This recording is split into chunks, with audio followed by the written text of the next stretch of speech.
Well, good morning, good afternoon, good evening, whatever time you're listening to this.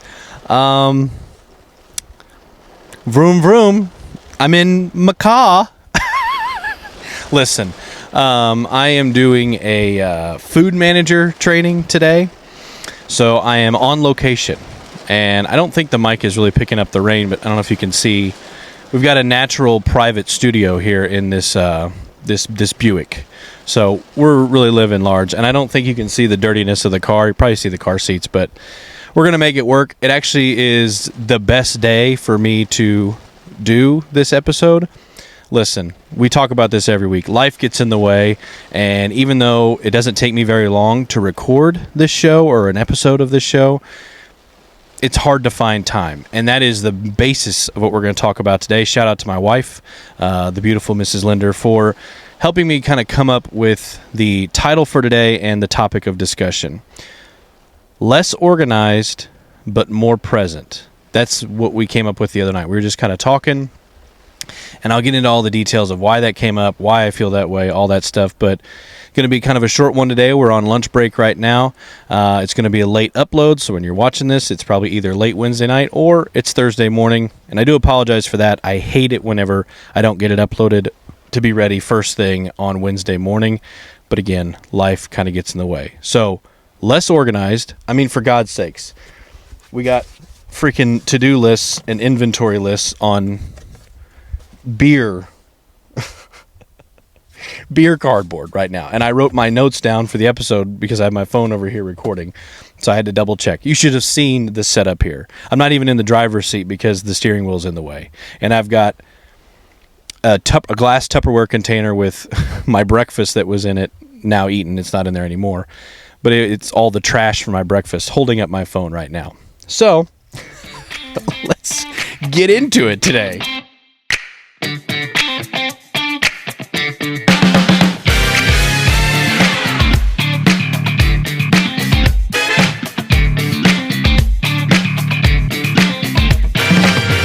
All right, so less organized. Obviously,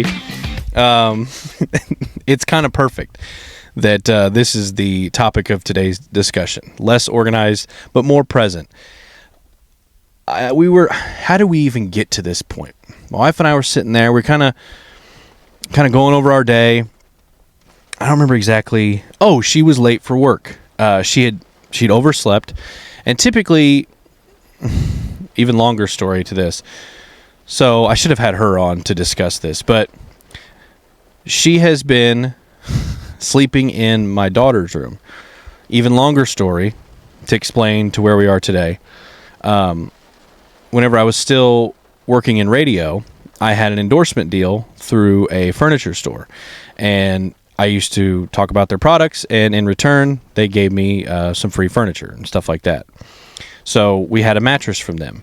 No fault of their own. Shout out Box Drop of Salem. I still am a customer, still go there. Thank you to Tina, and I think Marcy, I believe is the other lady's name in there. I'm sorry if I got it right. Marsha or Marcy. And we had a mattress, no fault of their own. It just, I don't know. These things get under warranty. Sometimes they're made, and maybe it just wasn't made for us. I don't know. Anyway, we go and we decide that we want to exercise the right to, use the warranty and get a different one. She said, no problem. I said, do you want the old mattress? She goes, no, I can't do anything with it. I said, oh, okay. And we were like, well, what the hell are we going to do with a California King mattress? And we said, is it out of line for us to give this mattress to our daughter, who at the time, I believe this was at least 2 years ago. So she was 3 to 4 years old or something, like maybe 4 years old. I don't know. I don't know. But had no business being sleeping in a California King. But what are we going to do? The mattress itself wasn't that bad. It just wasn't right for two grown adults to be sleeping in regularly. But a 30-pound 4-year-old or whatever she is, 40-pound 4-year-old, would have been fine. She could have slept on one side for the next 10 years and then switched to the other side for the next 10 years. Like, she'll be okay. Anyway, to make this long story even longer, she is sleeping in a big mattress. So my wife has a little trouble sleeping. One night just kind of was down there and fell asleep and then just kind of started staying down there. The way she explains it, again, I should have had her on, but I just didn't have time. There is a little bit of noise. She prefers a little bit cooler temperature, a little bit of noise, and a little bit of light. I prefer cooler temperature, yes, because that's just natural. That's scientifically proven. Everybody loves cooler temperature. But I don't really like any noise for the most part. I don't mind a little white noise, but maybe TV or something playing, like a show or something. But either no noise or very little noise or more like background talking noise is what I like. In fact, I actually like to listen to stand-up comedy specials on Netflix whenever I go to sleep, because for whatever reason, that talking, that cadence, I really enjoy that. And I really don't like a whole lot of light. In fact, pretty much pitch dark would be better. Maybe just enough to be able to like see to walk around, but not as much as like she wants. So we haven't had a chance to really compromise yet, which we are working on, but it's kind of gotten to the point now where she is sleeping in my daughter's room and I'm getting my entire bed to myself, which kind of sucks, honestly, because I don't like it. I don't sleep as well without my wife next to me. And she sleeps better in certain conditions. I think she would prefer to have those conditions in our bedroom, so I'm going to compromise and give her everything that she wants. That way she can come back to our bedroom, because marriage. So we were discussing just our days. And typically, because she's sleeping downstairs in the basement where it's cooler, in my daughter's room, it's a finished basement, relax, she's not in a freaking dungeon or nothing, she usually either wakes up first, and when she comes to her bathroom, because that's a whole nother topic of discussion, it's now her bathroom, this entire master suite, this master bedroom, master suite with a walk-in closet, I don't even use. I don't use the closet, I don't use the bathroom, I don't use the shower, I don't use the toilet that's in there. It's got its own closed door. There's actually a whirlpool tub in there. I don't use any of it. I sleep in the bed, and I go across the hall to the other bathroom, and I actually go to the guest room or the spare room or the office or whatever we call it, and I use that closet to get dressed in the morning. Used to be because I was always getting up way earlier than her and leaving before anybody got up for the day, so I didn't disturb her as much. But also I started using the other bathroom because our other bathroom has a much better shower head. It's like pellets, and it's not like rainwater. I prefer a little bit stronger stream. She doesn't really care or prefers the other one. That's why I'm over there. It's such a long story to explain this, but it's all context to why we were having this discussion. So the other morning, I wake up. She's not up there. She hasn't woke me up yet. I'm like, well, it's a little early. Maybe she's getting Lorelai. Maybe she's getting our daughter up downstairs, getting her together before she comes upstairs. So I just get up, get in the shower. I start doing my own thing. It's about 7 o'clock. So now I'm through all my morning routine in the bathroom and all that stuff. So I'm dressed. I'm ready to roll. It's like 7:15, 7:20, something like that. Well, my daughter comes upstairs. So naturally, I assume my wife is in the bathroom getting ready, and she has sent my daughter upstairs to also get ready. She's got things she's got to do in the morning. Let the dog out. Get herself to get, she's had 5 things she has to do every morning. Actually 6 now that she has glasses. But I'm assuming she's awake. So I don't think anything of it. I go to start to make my daughter's lunch. So by this time, we're looking at like 7:35, and I haven't really checked to see if she's awake, because I just assume, because everybody's up, she's already there. Usually she's the first one up, and she wakes me up. Come to find out, I go downstairs to get my son up, get him dressed, thinking maybe she's already doing it because I heard him get up. No. Door to my daughter's room is closed. Had no hide nor hair of her. Open the door. Conked out in her room. I guess she had woken up, told Lorelai to get up, and then immediately fell back asleep. About 7:40, 7:45-ish at this point. She typically likes to leave. She would prefer to leave by like 7:15. That would be ideal. Before 7:30, because the bus at our neighbor's house leaves at 7:30 every morning. So when she hears the bus backing up, beep, beep, beep, that's her indication. We should be out the door by this point. We should have beaten the bus down the road. Not going to happen. So I wake her up.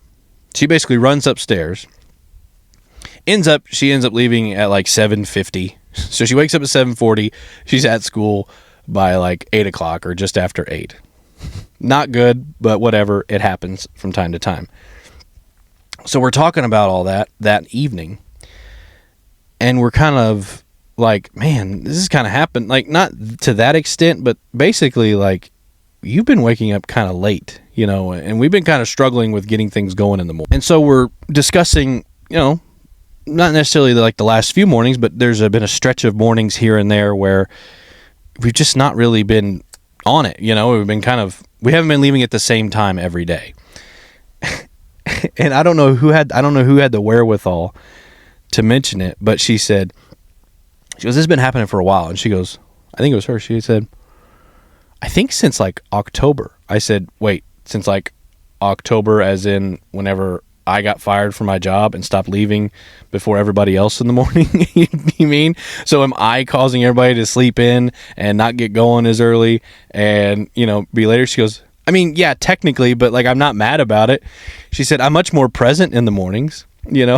She said, I'm way less organized, but I'm much more present. I'm enjoying our mornings. I'm not upset that we're leaving late. It's just not ideal for like my schedule because really I need to be there. I need like that 30 minutes before 8 o'clock or so to kind of get myself together, get my room in order, maybe have a sip of coffee, stuff like that. And I get it. I'm kind of the same way, but I don't necessarily need to be where I need to be until later in the morning. It used to be the other way around. So we're just laughing and we kind of came up with this phrase, less organized, but more present. And that's kind of been our theme and what's been happening in the mornings around our house. It's way less organized. So even on days when we're on time, I may make Lorelai's lunch, my daughter's lunch, one morning, and then she may make it. Or I may get the 2-year-old dressed, or there's no exact time or process to what we're doing every morning. We just have a list of tasks of things that we need to get done. We need to get ourselves ready, need to get our kids ready, try to feed them breakfast, make sure their stuff's packed up. The only thing that she does every single morning, because she's just better at it, I can do a ponytail, but she does my daughter's hair. Usually that's the last thing she does before she walks out the door, or we all do before we all walk out the door. And because it's so late in the morning, I typically take both kids to school. And that's just kind of been the routine, but it's not really been an organized routine. But we both are enjoying our mornings much more. I feel like there's not nearly as many, there's not nearly like, get over here, get this done. Go over here, there's not that going on. It's not the chaos of the morning. There is some chaos, but it's a little bit more, it's organized chaos, even though it's less organized. And again, we're just way more present throughout the whole entire thing. And so we just kind of laughed about that because we were also discussing how it seems like here lately, and this is on me a little bit, where I've got too many open tabs in my brain right now. I've got, like right now I'm doing this, this certification class, but also I know I need to make a schedule for the staff at work. I need to do this. I need to do that. I need to make this Facebook post. And so she did kind of call me out and she said, here lately, it's like it's not like you were at your old job where you'd come home and you just had this, shitty look on your face or you were upset or whatever. But your mind wasn't at work. You just weren't happy. You were in that toxic relationship at your old job.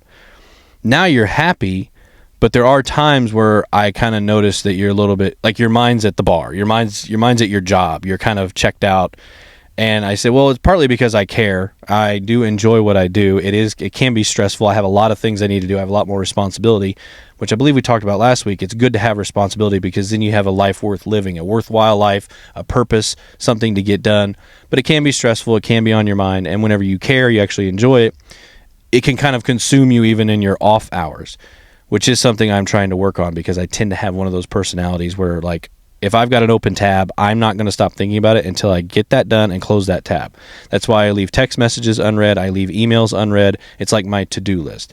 So, but again, I'm less organized. I ran out of paper, so I'm doing this. Typically, I would be very much organized. I don't have my other binder in here, but I've got just loose papers everywhere. And I can't seem to get myself as organized. And I think, and I know what you're all thinking, part of that problem is because I'm just sleeping until it's time to get up and then I'm just doing stuff, I'm just, okay, I know I've got to get 5 things done every morning, so I'm just going to start with 1, and by the end I'll have all 5 things done. But I used to get up at between 5 and 5:15, go sit down in the chair, get a cup of coffee, go sit down in the chair, usually read at least a page or 2 out of the Bible, kind of reflect, a little bit of prayer, a little bit of quiet time, maybe even make some notes, that sort of thing. I kind of had this routine. And then I'd get myself together. And then then I would go to work.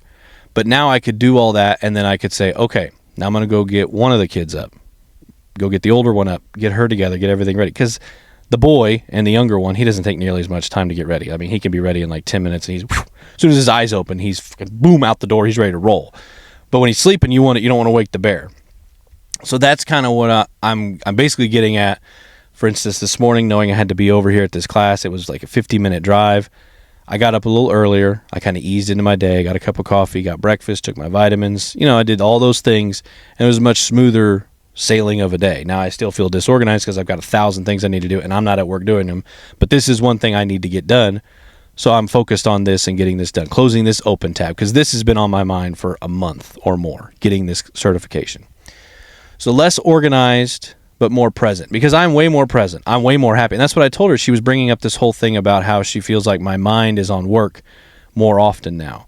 And I was like, but what do you mean? I'm like, I'm not mad. Like, I'm not. She goes, I know you're not mad. Like, I know you're not miserable. You're not whatever.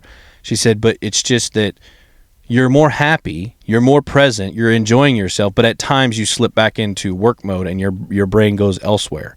And us as a family, we're a little less organized. Like if you walked in our house right now, maybe not right now, but if you walked in our house, and I think that's kind of been some of the theme of the last few shows that I've done, is that it's all over the place. It's open tabs. It's not very concise. But last week, I feel like it was a 15 to 20 minute show. I kind of had a couple things I wanted to hit, and for the most part, I pretty much stayed on task. Now, this one is a little bit more unorganized, but I had to give context to why we're discussing what we're discussing today. I hope this camera angle is worth a damn. I don't know if this is too short for you as far as a podcast goes, but it's really the biggest thing that's been on my mind here lately, because I'm not going to talk about every little detail about at work or anything, unless you want to hear that. I guess we can discuss that, but mostly it's just about you've got to be able to come up with the routine. Now, we've talked about before, finding purpose, finding, being present, finding peace, finding a higher power, and that sort of thing. There's a whole episode on it if you want to go watch it. And I think it's one of my better ones about how I have learned that you have to find a purpose and you have to find a higher power, and in turn you'll find peace, and it's like a circle and it just kind of goes back around. And I think a lot of that goes back to you also have to find a little bit of a routine, and you have to be a little bit more organized. Whether it's organized chaos, it's okay if that's how you like to live. But I think I'm somewhere in between. I thrive in chaos, but I don't necessarily thrive in organized chaos. And I would prefer, or I would be better. I would thrive more if it was a little bit more organized. Now, whenever there's chaos and I need to do a job and I've got to be the one to bring the chaos down, I feel like I do thrive in those moments. But at times before the chaos happens, I have to have steady. I have to close all these open tabs. And that's sort of the thing that I've been thinking about for the last week or so. So hopefully you enjoyed the one and only car episode podcast. Maybe I'll do this again. I don't know. And hopefully it wasn't too short for you. Let me know if there's anything else you'd like me to cover on a regular basis. I did get some feedback from some people, so shout out to you all for saying, like, hey, it'd be cool to hear about this, or have this guest on, and that sort of thing. And a lot of times it's all things that I would like to do. Again, open tabs. Things that I would like to do, people I'd like to have on, things I'd like to cover. Time. I mean, we're recording this midday Wednesday on the 11th, whenever typically I like to do it on Monday or Tuesday to have it uploaded by Wednesday at midnight. That way it's available to everyone. But time gets in the way. Life gets in the way. And that's part of the show, though. That's part of what we talk about is life may get in the way, but hopefully anything I'm sharing with you may help you through something else. Maybe you also feel like you're just living in chaos, whenever in actuality it's kind of organized chaos and you just need to find a little better routine, or maybe you need to close a few open tabs to make your life just a little bit better. Because remember, you've only got one life to live, so you might as well go out there and make your own way, because in the end, when it's all said and done, all you have is your name, and a name is what you make it. Thanks for watching or listening. Appreciate you.